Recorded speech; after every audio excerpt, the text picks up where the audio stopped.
Hello and welcome to Lesson 5 of our online Acts Bible study. I want to start by asking you a question. If I were to ask you to tell the story of OSL, what would you say? Would your story start in 1867 and tell the story of the various pastors that have led the congregation, the various building projects? Might you tell the story of OSL by telling about the programs, about the music program, Sunday school, VBS, and the mission projects of the congregation? Or might you tell the story by telling the stories of individuals, people like Maggie Johnson or Cal Christensen, and how these members of OSL lived out their life and faith? There is no right or wrong way to tell the story. All of these details help paint a fuller picture of the life and ministry of our Savior's Lutheran Church. 7 years ago, my family and I were preparing to move to England for a semester. And as part of our preparation, we watched a documentary series by Simon Schama called A History of Britain. Now, if you like British history, I highly recommend this series to you. It's excellent. However, that's not what I want to talk about today. I want to share with you an insight from Simon Schama about the title of that documentary. The title is A History of Britain and not The History of Britain. Schama notes that there are many stories, many histories of Britain that could be told. The documentary that we watched is the story, the history that he chose to tell. Others may well focus on other details and tell other stories, other histories of Britain. They may tell that story differently. His insight, I think, is helpful anytime we read history. We should remember that there are lots of stories in history that go forgotten or untold. The historian is always making a choice about what details, what information should be shared, and how to construct that into a narrative. This is true of Acts as well. The author is not strictly speaking, writing a history textbook, but he is narrating the history of the church, and he tells his story in a particular way. He focuses in primarily on only two of the apostles, Peter in the first half of the book and Paul in the second half of the book.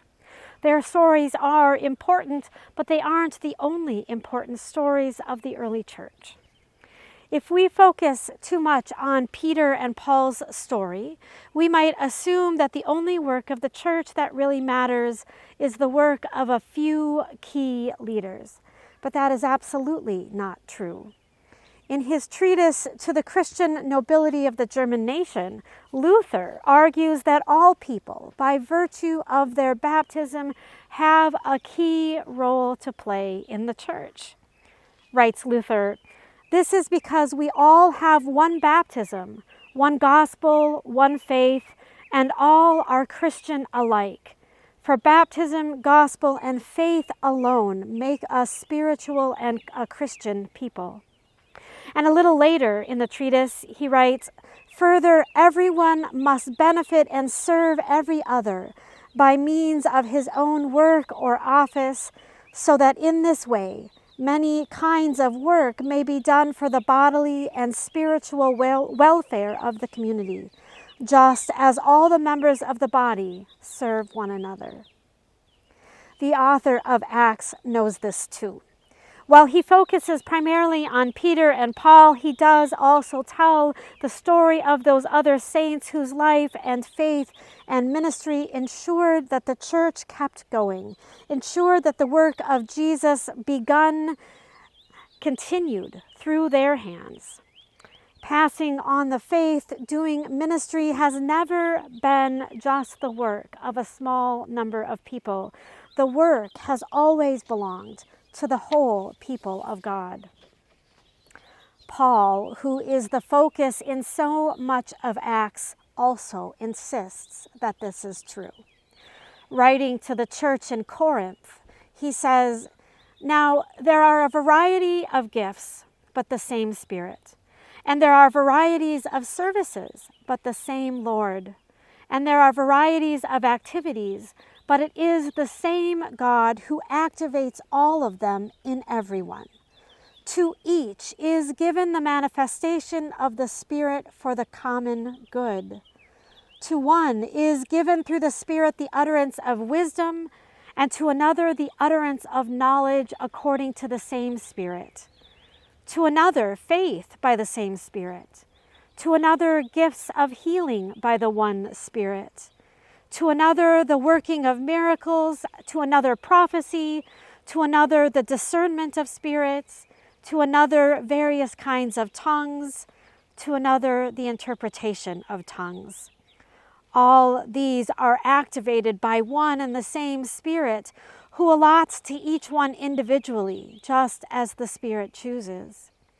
For just as the body is one and has many members, and all the members of the body, though many, are one body, so it is with Christ. Ours is a society that is drawn to stories of heroes and superheroes. We like to hear about the select few who rush into danger or into uncertainty, who are willing to take risks that most of us aren't. But the church has all it needs in this regard in the triune God. What the church needs is ordinary people willing to engage in the everyday tasks of ministry. People who will share their time, talent, and resources for the sake of the community, both the community of faith and the broader community. It is in these communities of faith made up of ordinary people that God's salvation is made manifest. It is here that forgiveness and healing are offered in the name of Jesus. It is here that radical hospitality that welcomes everyone is practiced. It is here that needs are named and met. It is here that injustices are exposed and overcome. It is here that barriers are torn down and the peace of Christ binds people together into new relationships. Dr. Skinner calls these folks saints around the edges. They never stand in the spotlight. They just do what needs to be done. This week we explore their stories. Several of them only have a couple of verses written about them. But without these saints of the early church, the church would not have flourished. We, too, are a part of the communion of saints who, through our words and deeds, bear witness to Jesus in our own day. I hope the stories of these saints around the edges inspire you, dear saints of OSL, in your own life and faith. I'll see you next time.